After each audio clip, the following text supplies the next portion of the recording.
കോഴിക്കോട് ബീച്ചിലേക്ക് വരുന്ന ആൾക്കാരാണെങ്കിൽ ഇത് ഒരു തവണയെങ്കിലും ഈ ഒരു സ്പോട്ടിൽ വന്നു കഴിഞ്ഞാൽ പിന്നെ നിങ്ങൾ ഇടയ്ക്കിടയ്ക്ക് ഇവിടെ വരും കേട്ടോ. കാരണം ഈ ഒരു ഫുഡിന്റെ ടേസ്റ്റ് നമ്മൾ പ്രതീക്ഷിക്കുന്നതിനേക്കാളും അപ്പുറമാണ്. ഇവിടെ വന്നു കഴിഞ്ഞാൽ മസ്റ്റ് ആയിട്ടും ട്രൈ ചെയ്യേണ്ടതാണ് ഇവരുടെ ഈ ഒരു ടൊമാറ്റോ ഫ്രൈ കേട്ടോ. ടൊമാറ്റോ ഫ്രൈയും പൊറോട്ടയും വരുന്ന കോംബോ ആണ് നമ്മൾ ഓർഡർ ചെയ്തത്. ഇതുപോലെ ഒരുപാട് കോംബോസ് ഇവർക്ക് അവൈലബിൾ ആണ്. ഇത് കാണുമ്പോൾ നിങ്ങൾ വിചാരിക്കും ഇതിന്റെ ഉള്ളിലുള്ള ഫില്ലിങ് വല്ല ബീഫോ ചിക്കനോ അങ്ങനെ എന്തെങ്കിലും ആയിരിക്കും എന്നുള്ളത്.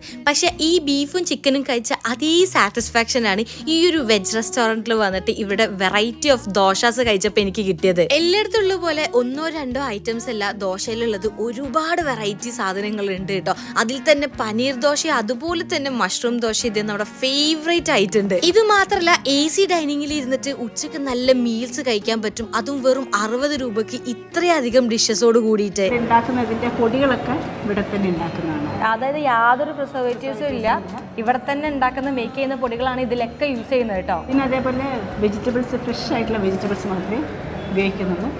ഈ ഫുഡിന്റെ കാര്യത്തിൽ ഒരു കോംപ്രമൈസും ഞങ്ങൾക്കില്ല. രാവിലെ തൊട്ട് രാത്രി വരെ നിങ്ങൾ എപ്പം പോവാണെങ്കിലും ദോശന്റെ വെറൈറ്റീസ് നിങ്ങൾക്ക് കിട്ടും കേട്ടോ. ഈവനിങ്ങിൽ വരാണെങ്കിൽ ഇത് നല്ല കപ്പയും ചമ്മന്തിയും കൂട്ടിയിട്ട് നല്ല കോഫിയും കൂടി കുടിച്ചാൽ പിന്നെ ഒന്നും പറയേണ്ട, സംഭവം സെറ്റാണ്. അപ്പോൾ ഈ ഒരു സ്പോട്ട് വരുന്നത് വേറെ എവിടെയില്ല, നമ്മുടെ കോഴിക്കോട് ബീച്ച് സൈഡിൽ നിന്ന് കുറ്റിച്ചിറയിലേക്ക് കയറുമ്പോൾ ലെഫ്റ്റ് സൈഡിൽ കാണുന്ന അതിരസത്തിലാണ് കേട്ടോ. അപ്പോൾ എന്തായാലും ട്രൈ ചെയ്ത് നോക്കിയിട്ട് ഫീഡ്ബാക്ക് അറിയിക്കാൻ മറക്കണ്ട. അടുത്തൊരു വീഡിയോ കാണാം. ബൈ.